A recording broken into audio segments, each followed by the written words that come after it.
जय श्री राम। हर हर महादेव। जय माता लक्ष्मी जी। प्रिय दर्शक साथियों, यदि आपके घर की भी महिला सुबह उठकर जल्दी खाना बनाती है तो आपको यह वीडियो जरूर देखनी चाहिए। किशोरी जी के द्वारा एक बहुत ही खास और महत्वपूर्ण बात बताई गई है। उन्होंने स्त्रियों के सुबह जल्दी खाना बनाने के संबंध में एक बहुत बड़ी बात कही है, जिसे जानना आपके लिए अति आवश्यक है। प्रिय दर्शक बंधुओं व माताओं बहनों, स्त्री घर की लक्ष्मी मानी जाती है। शास्त्रों के अनुसार स्त्री को धन का भी दूसरा रूप माना जाता है, क्योंकि जिस घर की महिला सदैव प्रसन्न रहती है उसे घर में मां लक्ष्मी का वास। बंधुओं, किशोरी जी ने एक छोटी सी कहानी के माध्यम से बताया है, जिसे जानना आपके लिए बहुत ही ज्यादा महत्वपूर्ण है कि जिस घर की महिला सुबह जल्दी खाना बनाती है और यह 5 महत्वपूर्ण काम रोज करती है तो उस घर में क्यों स्वयं लक्ष्मी जी वास करती है। किशोरी जी कहानी को शुरू करते हुए कहती है कि किसी नगर में एक अव्वल दर्जे का आलसी रहता था। वह इतना आलसी था कि खटिया पर जिस करवट लेता उसी करवट लेटा रह जाता। करवट बदलने में भी उसे परेशानी नजर आती थी। पत्नी बेचारी जब किसी काम के लिए कहती तभी वह करवट बदलता और पत्नी की तरफ पीठ फेरकर पड़ा रहता। उसकी आदतों को देखते हुए पत्नी को विश्वास हो गया कि वह कभी कुछ न करेगा। एक दिन पत्नी ने बड़े प्रेम से उसे समझाया। बोली, मैं जानती हूं कि तुम्हें खटिया से उठने में कष्ट होता है, किंतु इस तरह एक ही करवट लेटे रहने से भी आदमी नाकारा हो जाता है। बाहर नहीं जाना चाहते हो तो खटिया पर बैठे बैठे ही कुछ करते रहो। आलसी सोचने लगा, ऐसा कौन सा काम है जिससे खटिया पर बैठे बैठे ही किया जा सकता है। कुछ देर बाद उसकी समझ में बात आई। खुश होकर वह पत्नी से बोला, अरे सुनती हो, मैंने बैठे बिठाए काम ढूंढ लिया है। अब तुम्हें चिंता करने की जरूरत नहीं। पत्नी प्रसन्न हुई। अब कुछ तो घर का काम होगा। उसने सब्जी की टोकरी में चाकू रखा और उसके आगे रखती हुई बोली, अब बैठे बैठे सब्जी काट डालो। किंतु आलसी ने उस ओर ध्यान न दिया। थोड़ी देर बाद पत्नी जब सब्जी लेने पहुंची तो पाया कि पतिदेव खटिया पर बैठे हुए मक्खियां गिन रही हैं। 1, 2, 3, 4। पत्नी ने देखा, उनके बिस्तर पर 7 मक्खियां मरी पड़ी हैं। पत्नी को देखते ही उछल कर बोला, देखा मेरा कमाल, कितनी फुर्ती से 7 को मौत के घाट उतार दिया है। अब देखना है कि पूरे दिन में कितनी मार सकता हूं। आलसी महाराज को अब यही धुन सवार हो गई। उसे जहां मक्खी दिखती वही फट से हाथ मार देता। कई बार तो अपनी ही गर्दन पर इतनी जोर से हाथ जमाया कि उसकी गर्दन टेढ़ी हो गई। कई बार पत्नी की नाक तोड़ दी। मक्खी मारने के चक्कर में उसने घर के भांडे बर्तन तोड़ डाले। उसने प्रतिज्ञा कर ली कि कम से कम 1000 मक्खियां मारकर ही दम लेगा। जल्दी ही वह दिन भी आ गया जब उसकी प्रतिज्ञा पूरी हुई। उस दिन आलसी ने सारे शहर का चक्कर लगाया। कंधे पर बांस का एक मजबूत डंडा रख वह खुशी से उछलता कूदता अपनी बहादुरी का बखान करता जा रहा था और सोच रहा था कि आज हजारों को मौत के घाट उतार आया हूं।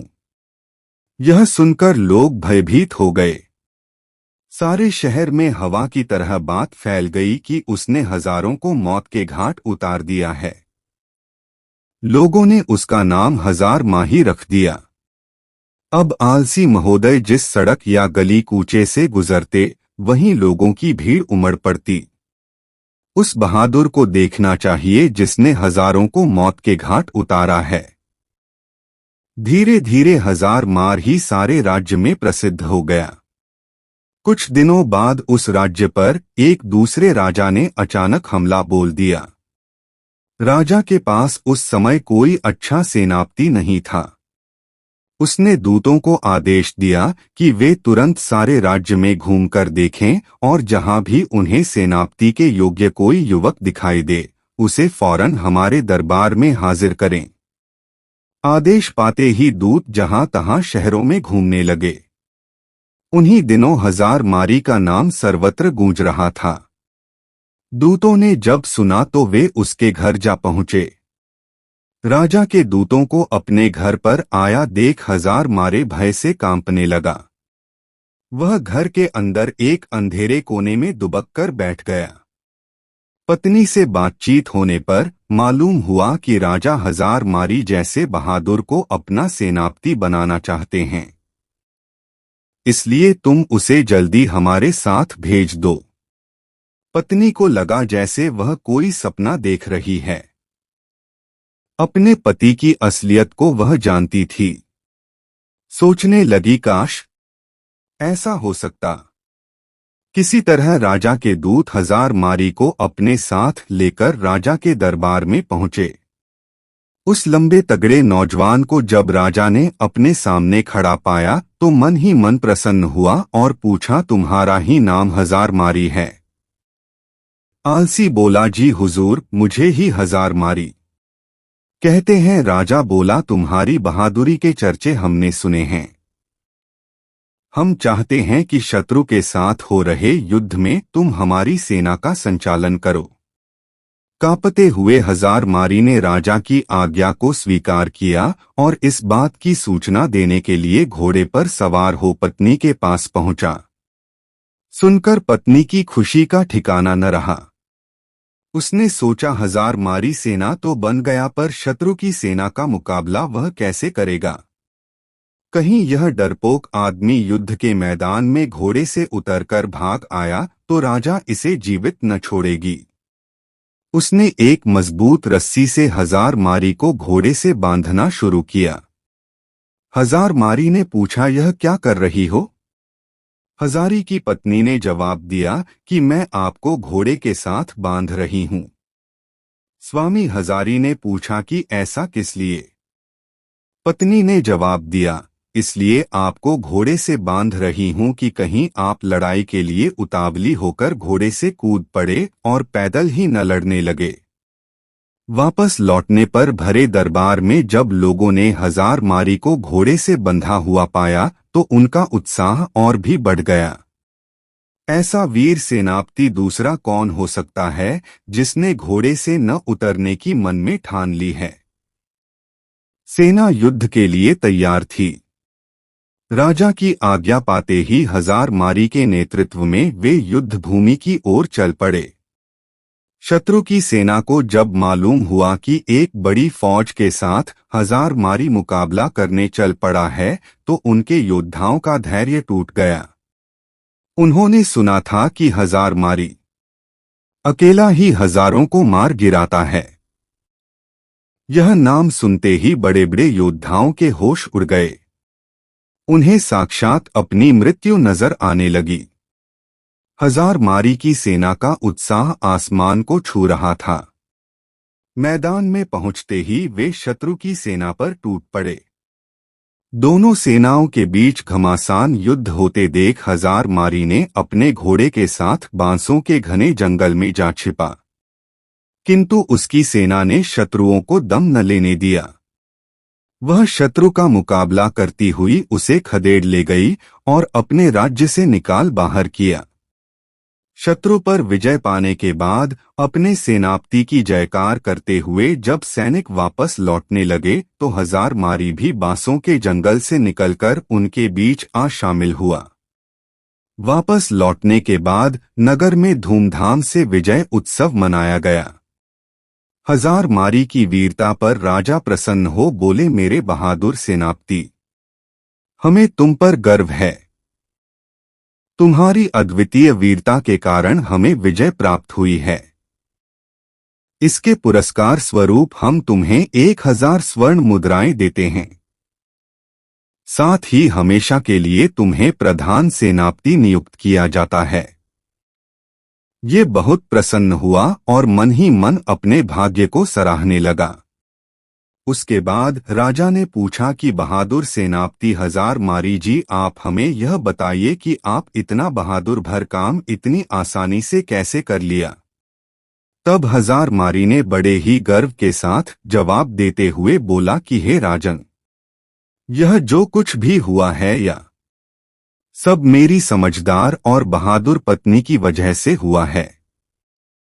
इसमें एक बहुत ही गुप्त कम छिपा हुआ है जिसे मैं आपको अकेले में राजमहल से बाहर अपने घर जाने के बाद ही बताना चाहूंगा।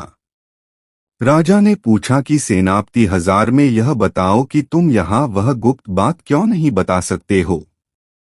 तो उसने कहा, यही तो मेरी सफलता का राज है जिसे मैं सबके सामने नहीं बता सकता। आपको मेरे साथ महल से बाहर मेरे घर चलना पड़ेगा। तब राजा ने कहा, ठीक है, मैं तुम्हारे साथ राजमहल से बाहर तुम्हारे घर जाने के लिए तैयार हूं। तब राजा और सेनापति दोनों एक साथ राजमहल से सेनापति के घर गए। जब वह घर पहुंचे तो उन्होंने देखा कि सेनापति हजारमेरी की पत्नी अपने घर में बैठी बड़ी बेसब्री से अपने पति की इंतजार कर रही थी। जैसे ही हजारमारी की पत्नी ने सुबह सुबह अपने पति और राजा साहब को अपने घर पर आते देखा, वह तुरंत ही उठी और राजा साहब के सम्मान के लिए उपयुक्त व्यवस्था करने में जुट गई। फिर राजा का बड़े ही सम्मान के साथ स्वागत सत्कार किया और वह खाना तो बना ही चुकी थी। तभी उसने राजा साहब को खाने के लिए भी चौकी सजा दी और राजा साहब को अच्छे से सुबह सुबह ही खाना खिला दिया। तब फिर हजारमारी बोला, अब तो आपने देखा ही होगा और समझ भी गए होंगे कि मेरी जीत का असली राज क्या है। मतलब कि हे महाराज, जैसा कि हम सभी को पता है कि जिस घर की महिला सुबह प्रातः काल ब्रह्मा मुहूर्त में उठ जाती है उसके घर में कभी भी लक्ष्मी की कमी नहीं होती और उसके यहाँ लक्ष्मी का वास होता है। और वही जिस घर में कोई महिला सुबह सुबह जल्दी खाना बनाती है उसे घर की तरक्की बिल्कुल पक्की है। क्योंकि राजा साहब और हम सभी लोग यह जानते हैं कि जिस घर में सुबह जल्दी खाना बन जाएगा तो उसे घर की तरक्की इस तरह से होती है। जैसे कि यदि सुबह जल्दी खाना बनेगा तो घर के बच्चे जल्दी से स्कूल के लिए भी चले जाएंगे, और यदि कोई व्यक्ति कहीं ऑफिस में काम करता है या फिर किसी को कोई जरूरी काम है तो वह घर से कभी भी खाली पेट नहीं जाएगा। वह कहीं भी खाना खाने के बाद जा सकता है और अपना पूरा काम पूरी लगन और मन से कर सकता है। सुबह सुबह जो भी स्त्री जल्दी खाना बना लेती है उसके घर में तरक्की होना बिल्कुल तय है। हजार बार ही वे फिर जो भी उसके जीवन में अपनी पत्नी के प्रति सहायता की बातें जितनी भी थी और वह युद्ध में किस प्रकार से जीता था या सब राजा साहब को पूरी कहानी बता देता है। तब राजा साहब यह सब जानने के बाद कहते हैं, आपने बिल्कुल सही कहा सेनापति जी।